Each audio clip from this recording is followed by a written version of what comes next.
Hi ಎಲ್ರಿಗೂ ನಮಸ್ಕಾರ. Share market in Kannada ಚಾನಲ್ಗೆ ನಿಮಗೆ ಸ್ವಾಗತ. ಅದಾನಿ ವಿಲ್ಮಾರ್ IPO ನಮಗೆ ಜನವರಿ ಕೊನೆ ವಾರದಲ್ಲಿ ಮಾರ್ಕೆಟಲ್ಲಿ ಸಬ್ಸ್ಕ್ರಿಪ್ಷನ್ಗೆ ಓಪನ್ ಆಗುತ್ತೆ. ಕಂಪನಿಯ ಬಗ್ಗೆ ಕಂಪ್ಲೀಟ್ ಡೀಟೇಲ್ಸನ್ನು ತಿಳ್ಕೊಳ್ಳೋಣ. ಕಂಪನಿಯ ಫೈನಾನ್ಷಿಯಲ್ಸ್ ಯಾವ ರೀತಿ ಇದೆ, ಯಾವ ಒಂದು ವ್ಯಾಲ್ಯೂಷನ್ ಒಂದಿಗೆ ಇವರು ಮಾರ್ಕೆಟ್ಗೆ ಬರ್ತಿದ್ದಾರೆ, ಗ್ರೇ ಮಾರ್ಕೆಟಲ್ಲಿ ಎಷ್ಟು ಪ್ರೀಮಿಯಂ ನಡೀತಿದೆ, ಇಲ್ಲಿ ನಾವು ಯಾವ ಲಿಸ್ಟಿಂಗ್ ಗೇನ್ಗಳನ್ನು ಎಕ್ಸ್ಪೆಕ್ಟ್ ಮಾಡ್ಬೋದು, ಲಾಂಗ್ ಟರ್ಮ್ಗೆ ಇದನ್ನು ಹೋಲ್ಡ್ ಮಾಡ್ಬೋದಾ, ಸೊ ಎಲ್ಲದ್ರ ಬಗ್ಗೆ ಡಿಸ್ಕಸ್ ಮಾಡೋಣ. ಮೊದಲನೇದಾಗಿ ಕಂಪನಿಯ ಬಗ್ಗೆ ನೋಡೋದಾದರೆ ಕಂಪನಿ 1999ರಲ್ಲಿ ಪ್ರಾರಂಭ ಆಗಿರುತ್ತೆ. ಇದೊಂದು ಜಾಯಿಂಟ್ ವೆಂಚರ್ ಆಗಿರುತ್ತೆ. ಅಂದರೆ ಇಲ್ಲಿ 50% ಸ್ಟೇಕ್ ಏನಿದೆ ಅದು ಅದಾನಿ ಗ್ರೂಪ್ನ ಬಳಿ ಇರುತ್ತೆ, ಮಿಕ್ಕ 50% ವಿಲ್ಮಾರ್ ಗ್ರೂಪ್. ಸೊ ಇದೊಂದು ಸಿಂಗಾಪುರ್ನ ಕಂಪನಿ ಆಗಿರುತ್ತೆ. ಸೊ ಅವರು 50% ಸ್ಟೇಕನ್ನು ಹೊಂದಿರ್ತಾರೆ. ಸೊ ಈ ಎರಡು ಗ್ರೂಪ್ಗಳು ಸೇರಿ ಒಂದು FMCG ಕಂಪನಿಯನ್ನು ಪ್ರಾರಂಭ ಮಾಡ್ತಾರೆ. ಇವರ ಮೇಜರ್ ಬಿಸ್ನೆಸ್ ಏನಿರುತ್ತೆ ಅದು ಅಡುಗೆ ಎಣ್ಣೆ ತಯಾರು ಮಾಡೋದ್ರಲ್ಲಿ ಇರುತ್ತೆ. ಸೊ ಫಾರ್ಚೂನ್ ಬ್ರ್ಯಾಂಡ್ನ ಅಡಿಯಲ್ಲಿ ಇವರು ಅಡುಗೆ ಎಣ್ಣೆಗಳನ್ನು ಮ್ಯಾನುಫ್ಯಾಕ್ಚರ್ ಮಾಡಿ ಅದನ್ನು ಸೆಲ್ ಮಾಡ್ತಾರೆ. ಸೊ ಕೇವಲ ಅಡುಗೆ ಎಣ್ಣೆ ಮಾತ್ರ ಅಲ್ಲ, ಗೋಧಿ ಹಿಟ್ಟು, ಅಕ್ಕಿ, ಬೇಳೆಕಾಳುಗಳು, ಸೊ ಈ ಎಲ್ಲ ಪದಾರ್ಥಗಳನ್ನು ಇವರು ಫಾರ್ಚೂನ್ ಬ್ರ್ಯಾಂಡ್ನ ಅಡಿಯಲ್ಲಿ ಪ್ಯಾಕೇಜ್ ಮಾಡಿ ಸೆಲ್ ಮಾಡ್ತಾರೆ.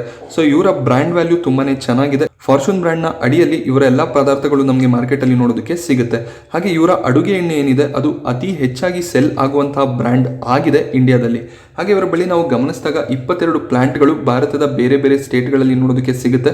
ಸೊ ಟೋಟಲ್ 10 ಸ್ಟೇಟ್ಗಳಲ್ಲಿ ಇವರು ಪ್ಲಾಂಟ್ಗಳನ್ನು ಹೊಂದಿದ್ದಾರೆ. ಹಾಗೆ 10 ಕ್ರಷಿಂಗ್ ಯೂನಿಟ್ಗಳು ಕೂಡ ಇವರ ಬಳಿ ಇದೆ. 19 ಆಯಿಲ್ ರಿಫೈನರಿಗಳು ಕೂಡ ಕಂಪನಿಯ ಬಳಿ ಇದೆ. ಸೊ ಈ ಆಯಿಲ್ ರಿಫೈನರಿಗಳಲ್ಲಿ ಇವರು ತಮ್ಮ ಎಡಿಬಲ್ ಆಯಿಲ್ ಅನ್ನ ಮ್ಯಾನುಫ್ಯಾಕ್ಚರ್ ಮಾಡಿ ಅದನ್ನ ಸೆಲ್ ಮಾಡ್ತಾರೆ. ಸೊ ಅತಿ ದೊಡ್ಡ ಆಯಿಲ್ ರಿಫೈನರಿ ನಮಗೆ ನೋಡೋದಕ್ಕೆ ಸಿಗೋದು ಮುಂದ್ರಾ ಅನ್ನುವ ಕಡೆ. ಹಾಗೆ ಇವರ ಪ್ರಾಡಕ್ಟ್ಸ್ ಏನಿದೆ ಅದು 28 ಸ್ಟೇಟ್ಗಳಿಗೆ ಮತ್ತು 8 ಯೂನಿಯನ್ ಟೆರಿಟರಿಗಳಿಗೆ ಡಿಸ್ಟ್ರಿಬ್ಯೂಟ್ ಆಗುತ್ತೆ. ಹಾಗೆಯೇ 1.6 ಮಿಲಿಯನ್ ರಿಟೇಲ್ ಔಟ್ಲೆಟ್ಸ್ಗಳಲ್ಲಿ ಇವರು ಪ್ರಾಡಕ್ಟ್ಗಳನ್ನು ಸೆಲ್ ಮಾಡ್ತಾರೆ. ಹಾಗೆ ಇವರ ಸ್ಟೋರೇಜ್ ಕೆಪಾಸಿಟಿ ಸ್ಪೇಸ್ ಕೂಡ ತುಂಬಾ ಚೆನ್ನಾಗಿದೆ. 1.8 ಮಿಲಿಯನ್ ಸ್ಕ್ವೇರ್ ಫೀಟ್ನಷ್ಟು ಸ್ಪೇಸನ್ನು ಹೊಂದಿದೆ. ಸೊ ಒಂದು ದೊಡ್ಡ ಸ್ಟೋರೇಜ್ ಕೆಪಾಬಿಲಿಟಿ ಕೂಡ ಕಂಪನಿಯ ಬಳಿ ಇದೆ. ಕಂಪನಿಯ ಸ್ಟ್ರೆಂತನ್ನು ನೋಡೋದಾದರೆ ಇವರ ಪ್ರಾಡಕ್ಟ್ ಪೋರ್ಟ್ಫೋಲಿಯೋ ತುಂಬಾ ಚೆನ್ನಾಗಿದೆ. ಸೊ ಕೇವಲ ಎಡಿಬಲ್ ಆಯಿಲ್ ಸೆಗ್ಮೆಂಟ್ ಅಷ್ಟೇ ಅಲ್ಲದೆ ಬೇರೆ ಬೇರೆ FMCG ಸೆಕ್ಟರ್ನ ಪ್ರಾಡಕ್ಟ್ಗಳನ್ನು ಕೂಡ ಕಂಪನಿ ಸೆಲ್ ಮಾಡ್ತಾರೆ. ಹಾಗೆಯೇ ಬ್ರ್ಯಾಂಡ್ ವ್ಯಾಲ್ಯೂ ಕೂಡ ತುಂಬ ಚೆನ್ನಾಗಿದೆ. ಕಸ್ಟಮರ್ ರೀಚ್ ಕೂಡ ಇದೆ ಕಂಪನಿಯ ಬಳಿಯಲ್ಲಿ. ಅಷ್ಟೇ ಅಲ್ಲದೆ ಕಂಪನಿ ಎಡಿಬಲ್ ಆಯಿಲ್ ಸೆಗ್ಮೆಂಟಲ್ಲಿ ತುಂಬಾ ಡೆವಲಪ್ ಆಗಿದೆ. ಹಾಗೆ ಇವರ ಬಿಸ್ನೆಸ್ ಕೂಡ ನಾವು ಗಮನಿಸಿದಾಗ ಅತಿ ಹೆಚ್ಚು ಸೆಲ್ ಆಗುವಂತಹ ಬ್ರ್ಯಾಂಡ್ ಇದು ಅಡುಗೆ ಎಣ್ಣೆಗಳನ್ನು ನಾವು ಕಂಪೇರ್ ಮಾಡಿದಾಗ. ಹಾಗೆ ಇವರು ರಾ ಮೆಟೀರಿಯಲ್ಗಳನ್ನು ಏನು ಬಳಸ್ತಾರೆ ಈ FMCG ಸೆಗ್ಮೆಂಟಲ್ಲಿ, ಅದಕ್ಕೆ ಇವರಿಗೆ ಗ್ಲೋಬಲ್ ಸಪ್ಲೈಯರ್ಸ್ ಕೂಡ ಇದ್ದಾರೆ. ಸೊ ಒಳ್ಳೆಯ ಒಂದು ಸಪ್ಲೈಯರ್ ರೀಚ್ ಕೂಡ ಕಂಪನಿಯ ಬಳಿ ಇದೆ. ಹಾಗೆ ಇವರ ಇನ್ಫ್ರಾಸ್ಟ್ರಕ್ಚರ್ ಆಗಿರ್ಬೋದು, ಮ್ಯಾನುಫ್ಯಾಕ್ಚರಿಂಗ್ ಕೇಪಬಿಲಿಟೀಸ್ಗಳು ಆಗಿರ್ಬೋದು ತುಂಬಾ ಚೆನ್ನಾಗಿದೆ. ಹಾಗೆ ಸ್ಟೋರೇಜ್ ಸ್ಪೇಸ್ ಕೂಡ ನಾವು ಗಮನಿಸಿದಂಗೆ ಒಳ್ಳೆಯ ಒಂದು ಸ್ಟೋರೇಜ್ ಸ್ಪೇಸನ್ನು ಕಂಪನಿ ಹೊಂದಿದ್ದಾರೆ. ಹಾಗೆ ಇವರ ಡಿಸ್ಟ್ರಿಬ್ಯೂಷನ್ ನೆಟ್ವರ್ಕ್ ಕೂಡ ಅಷ್ಟೇ ಪ್ಯಾನ್ ಇಂಡಿಯಾ ಇದೆ. ಅಂದರೆ ಭಾರತದ ಎಲ್ಲ ಸ್ಟೇಟ್ಗಳಿಗೂ ಇವರ ಪ್ರಾಡಕ್ಟ್ಗಳು ರೀಚ್ ಆಗುತ್ತೆ. ಸೊ ಹಾಗೆ ಎನ್ವಿರಾನ್ಮೆಂಟ್ನ ಬಗ್ಗೆ ಕೂಡ ಅದಾನಿ ಗ್ರೂಪ್ ತುಂಬಾನೇ ಸೀರಿಯಸ್ ಆಗಿ ಇದ್ದಾರೆ. ಸಸ್ಟೈನಬಿಲಿಟಿ ಬಗ್ಗೆ ಇವರು ತುಂಬಾನೇ ಕಾನ್ಸಂಟ್ರೇಟ್ ಮಾಡ್ತಿದ್ದಾರೆ. ಗ್ರೀನ್ ಎನರ್ಜಿ ಕಡೆ ಕೂಡ ಮೂವ್ ಆಗ್ತಿದ್ದಾರೆ. ಸೊ ಅದನ್ನು FMCG ಬಿಸ್ನೆಸ್ ಅಲ್ಲೂ ಕೂಡ ಅಳವಡಿಕೆ ಮಾಡ್ಕೋತಿದ್ದಾರೆ. ಹಾಗೆ ಅವರ ಮ್ಯಾನೇಜ್ಮೆಂಟ್ ಕೂಡ ಅಷ್ಟೇ ತುಂಬಾನೇ ಚೆನ್ನಾಗಿದೆ. ಸೊ ಒಳ್ಳೆ ಒಂದು ಎಕ್ಸ್ಪೀರಿಯನ್ಸ್ ಇರುವಂತಹ ಮ್ಯಾನೇಜ್ಮೆಂಟ್ ಆಗಿರುತ್ತೆ. ಸೊ IPO ಡೇಟ್ಸ್ನ ಗಮನಿಸೋದಾದರೆ IPO ನಮಗೆ ಗುರುವಾರ ಜನವರಿ 27ಕ್ಕೆ ಓಪನ್ ಆಗುತ್ತೆ. ಹಾಗೆ ಸೋಮವಾರ ಜನವರಿ 31ರಂದು ಸಬ್ಸ್ಕ್ರಿಪ್ಷನ್ ಕೊನೆ ಆಗುತ್ತೆ. ಸೊ ಮಧ್ಯದಲ್ಲಿ ಶನಿವಾರ ಮತ್ತು ಭಾನುವಾರ ಬಂದಿರೋದ್ರಿಂದ ಸೋಮವಾರದವರೆಗೂ ನಮಗೆ ಇಶ್ಯೂ ಸಬ್ಸ್ಕ್ರೈಬ್ ಆಗೋದು ಕಾಣಿಸುತ್ತೆ. ಕಂಪನಿಯ ಫೇಸ್ ವ್ಯಾಲ್ಯೂ ಗಮನಿಸಿದಾಗ ₹1 ಪ್ರತಿ ಶೇರ್ಗೆ ಕಾಣಿಸ್ತಿದೆ. ಸೊ ಇಲ್ಲಿ ಕಂಪನಿ ಮುಂದೆ ಲಿಸ್ಟ್ ಆದಮೇಲೆ ಸ್ಪ್ಲಿಟ್ ಮಾಡುವಂಥ ಸಾಧ್ಯತೆ ಇರೋದಿಲ್ಲ, ಏನಕ್ಕೆಂದರೆ ಫೇಸ್ ವ್ಯಾಲ್ಯೂ 1 ಇರುತ್ತೆ. ಹಾಗೆ IPO ಪ್ರೈಸ್ ನಾವು ಗಮನಿಸಿದಾಗ 218 ಮಿನಿಮಮ್ ಪ್ರೈಸ್ ಸೆಟ್ ಮಾಡಿದ್ದಾರೆ. ಹಾಗೆ ಮ್ಯಾಕ್ಸಿಮಮ್ ಇಲ್ಲಿ ಗಮನಿಸಿದ್ರೆ 230 ಕಾಣಿಸುತ್ತೆ. ಈ IPO ಖಂಡಿತವಾಗ್ಲೂ ಇಲ್ಲಿ ಓವರ್ ಸಬ್ಸ್ಕ್ರೈಬ್ ಆಗುತ್ತೆ. ಆಗ ನಾವು 230ರಲ್ಲೇ ಅಪ್ಲೈ ಮಾಡಬೇಕಾಗುತ್ತೆ. ಸೊ ಇಲ್ಲಿ ಒಂದು ಲಾಟ್ಗೆ ಅಪ್ಲೈ ಮಾಡಬೇಕಂದ್ರೆ ಮಿನಿಮಮ್ 65 ಶೇರ್ಗಳಿಗೆ ಅಪ್ಲಿಕೇಶನ್ ಅನ್ನ ಹಾಕಬೇಕಾಗುತ್ತೆ. ಹಾಗೆ ಕಂಪನಿಯ ಫೈನಾನ್ಷಿಯಲ್ ಕಂಡೀಷನ್ಸ್ ಅನ್ನ ಗಮನಿಸೋದಾದ್ರೆ 2019ರ ಫೈನಾನ್ಷಿಯಲ್ ಇಯರ್ನಲ್ಲಿ ಕಂಪನಿ 375 ಕೋಟಿಯ ಪ್ರಾಫಿಟ್ ಅನ್ನ ಮಾಡಿತ್ತು. 2020ರಲ್ಲಿ ನೀವು ಗಮನಿಸಬಹುದು 460 ಕೋಟಿ ಪ್ರಾಫಿಟ್ ಆಗಿದೆ. ಹಾಗೆ 2021ರ ವರ್ಷದಲ್ಲಿ 727 ಕೋಟಿ ಪ್ರಾಫಿಟ್ ಅನ್ನ ಕಂಪನಿ ಮಾಡಿದೆ.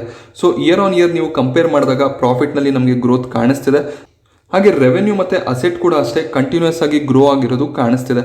ಹಾಗೆ 2022ರ ಫೈನಾನ್ಷಿಯಲ್ ಇಯರ್ನಲ್ಲೂ ಕೂಡ ಅಷ್ಟೇ 2 ಕ್ವಾರ್ಟರ್ನಲ್ಲಿ ಒಳ್ಳೆ ಒಂದು ರಿಸಲ್ಟ್ ಅನ್ನ ಕಂಪನಿ ತೋರಿಸಿದೆ. ಅಲಾಟ್ಮೆಂಟ್ ಡೇಟನ್ನು ನಾವು ಗಮನಿಸಿದಾಗ 3ನೇ ತಾರೀಕು ನಮಗೆ ಕಂಪನಿಯ ಅಲಾಟ್ಮೆಂಟ್ ನೋಡೋದಕ್ಕೆ ಸಿಗುತ್ತೆ.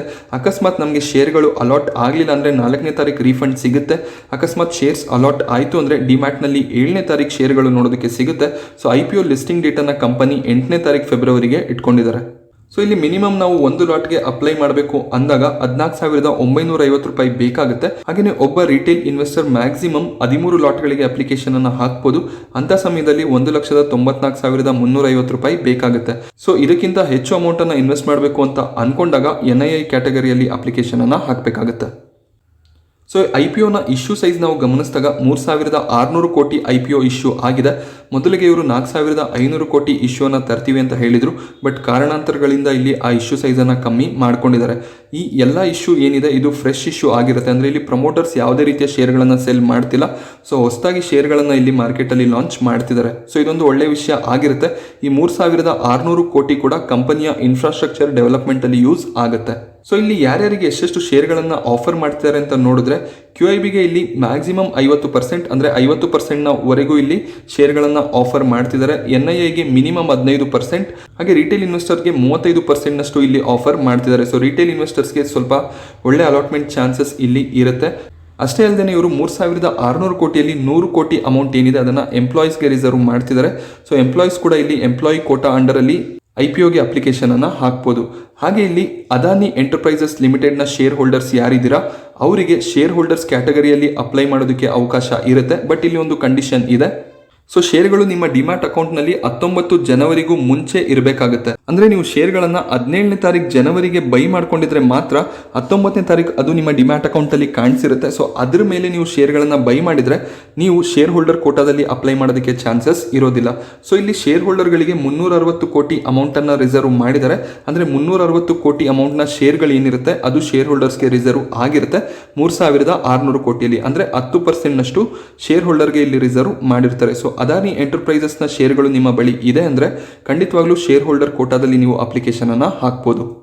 ಅಕಸ್ಮಾತ್ ನೀವು 19-20ನೇ ತಾರೀಕು ಮೇಲೆ ಶೇರನ್ನು ಬೈ ಮಾಡಿ ಈ ಕೋಟಾದಲ್ಲಿ ಅಪ್ಲೈ ಮಾಡಿದ್ರೆ ಅಪ್ಲಿಕೇಶನ್ ರಿಜೆಕ್ಟ್ ಆಗುತ್ತೆ. ಅದಕ್ಕೋಸ್ಕರ ರಿಟೇಲ್ ಕೋಟಾದಲ್ಲೇ ಅಪ್ಲಿಕೇಶನನ್ನು ಹಾಕ್ಬೋದು ನೀವು.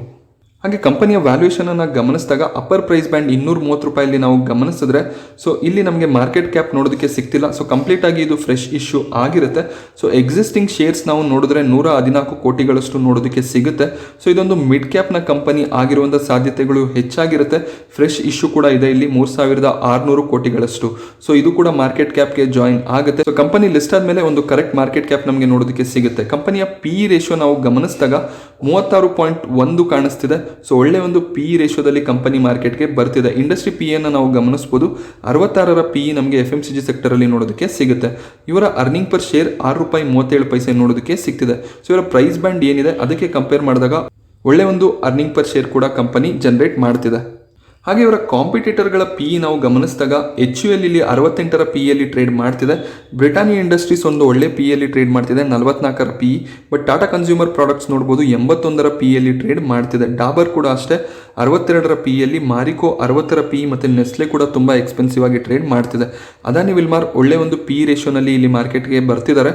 ಬಟ್ ಗ್ರೇ ಮಾರ್ಕೆಟ್ ಪ್ರೀಮಿಯಂ ಜಾಸ್ತಿಯಾಗಿ ಅಕಸ್ಮಾತ್ ಸ್ವಲ್ಪ ಹೈಯರ್ ವ್ಯಾಲ್ಯೂಯೇಷನಲ್ಲಿ ಲಿಸ್ಟ್ ಆದರೆ ಇದು ಕೂಡ 60-70ರ PEಯಲ್ಲಿ ಟ್ರೇಡ್ ಮಾಡೋದಕ್ಕೆ ಸ್ಟಾರ್ಟ್ ಮಾಡ್ಬೋದು. ಹಾಗೆ ಈ ಕಂಪನಿಯ ರಿಜಿಸ್ಟರ್ ಲಿಂಕಿನ್ ಟೈಮ್ ಆಗಿರುತ್ತೆ. ಸೊ ಲಿಂಕಿನ್ ಟೈಮಲ್ಲಿ ನಾವು ಅಪ್ಲೈ ಮಾಡಿದಾಗ ಸೊ ಅಲಾಟ್ಮೆಂಟ್ ಚಾನ್ಸಸ್ಗಳು ಕೂಡ ತುಂಬ ಕಮ್ಮಿ ಇರುತ್ತೆ. ಸೊ ನನಗೂ ಕೂಡ ಅಷ್ಟೇ ಲಿಂಕಿನ್ ಟೈಮ್ನ ಯಾವುದೇ ಒಂದು IPO ಅಲಾಟ್ ಆಗಿಲ್ಲ. ಹಾಗೆ ಕಂಪನಿಗೆ ಕೆಲವೊಂದಿಷ್ಟು ರೆಪ್ಯೂಟೆಡ್ ಅವಾರ್ಡ್ಗಳು ಕೂಡ ಸಿಕ್ಕಿದಾವೆ. ಸೊ ಇದು ಮಾರ್ಕೆಟ್ ಲೀಡರ್ ಆಗಿರುತ್ತೆ ಎಡಿಬಲ್ ಆಯಿಲ್ ಸೆಗ್ಮೆಂಟ್ನಲ್ಲಿ. ಹಾಗೆ ಟಾಪ್ 10 FMCG ಕಂಪನಿಗಳಲ್ಲಿ ಒಂದು ಕಂಪನಿ ಆಗಿದೆ ಇದು. ಸೊ 22 ಮ್ಯಾನುಫ್ಯಾಕ್ಚರಿಂಗ್ ಯೂನಿಟ್ಗಳನ್ನು ಹೊಂದಿದ್ದಾರೆ. ಹಾಗೆ 91 ಮಿಲಿಯನ್ ಹೌಸ್ ಹೋಲ್ಡ್ಗಳನ್ನು ರೀಚ್ ಆಗಿರುವಂತಹ ಬ್ರ್ಯಾಂಡ್ ಫಾರ್ಚೂನ್ ಆಗಿರುತ್ತೆ. ಹಾಗೆ ಇವರ ಡಿಸ್ಟ್ರಿಬ್ಯೂಷನ್ ನೆಟ್ವರ್ಕ್ ಕೂಡ ಅಷ್ಟೇ 5500ಕ್ಕೂ ಹೆಚ್ಚು ಡಿಸ್ಟ್ರಿಬ್ಯೂಟರ್ಗಳು ಕಂಪನಿಯ ಬಳಿ ಇದ್ದಾರೆ. ಹಾಗೆ ಇಲ್ಲಿ ಕಂಪನಿಯ ಗ್ರೇ ಮಾರ್ಕೆಟ್ ಪ್ರೀಮಿಯಮನ್ನು ನಾವು ಇವತ್ತಿನ ದಿನ ಅಬ್ಸರ್ವ್ ಮಾಡೋದಾದರೆ ₹70 ಪ್ರತಿ ಶೇರಿಗೆ ಕಾಣಿಸ್ತಿದೆ. ಸೊ ಇಶ್ಯೂ ಪ್ರೈಸನ್ನು ನಾವು ಗಮನಿಸಬೇಕಾಗುತ್ತೆ. 230ರ ಇಶ್ಯೂ ಪ್ರೈಸ್ ಇರುತ್ತೆ. ಸೊ ಇಲ್ಲಿ ನಮಗೆ 30%ನಷ್ಟು ಗೇನ್ ಇವತ್ತಿನ ದಿನ ನೋಡೋದಕ್ಕೆ ಸಿಗ್ತಿದೆ. ಸೊ ಟೋಟಲ್ ಆಗಿ ನಾವು ಒಂದು ಲಾಟ್ಗೆ ಅಪ್ಲೈ ಮಾಡಿದ್ರೆ ₹4550 ಪ್ರಾಫಿಟ್ ಎಕ್ಸ್ಪೆಕ್ಟ್ ಮಾಡ್ಬೋದು ಇವತ್ತಿನ ದಿನ. ಸೊ ಇಲ್ಲಿ ಸಬ್ಸ್ಕ್ರಿಪ್ಷನ್ ಜಾಸ್ತಿ ಆದಾಗ ಪ್ರೀಮಿಯಂ ಸ್ವಲ್ಪ ಇಂಪ್ರೂವ್ ಆಗುವಂಥ ಸಾಧ್ಯತೆಗಳು ಇರುತ್ತೆ. ಮಾರ್ಕೆಟ್ ಕೂಡ ಡೌನ್ ಇದೆ. ಆ ಕಾರಣದಿಂದ 120-130ರಲ್ಲಿ ಇದ್ದಂಥ ಪ್ರೀಮಿಯಂ ನಮಗೆ ಕಮ್ಮಿ ಆಗ್ತಿರೋದು ಕಾಣಿಸ್ತಿದೆ.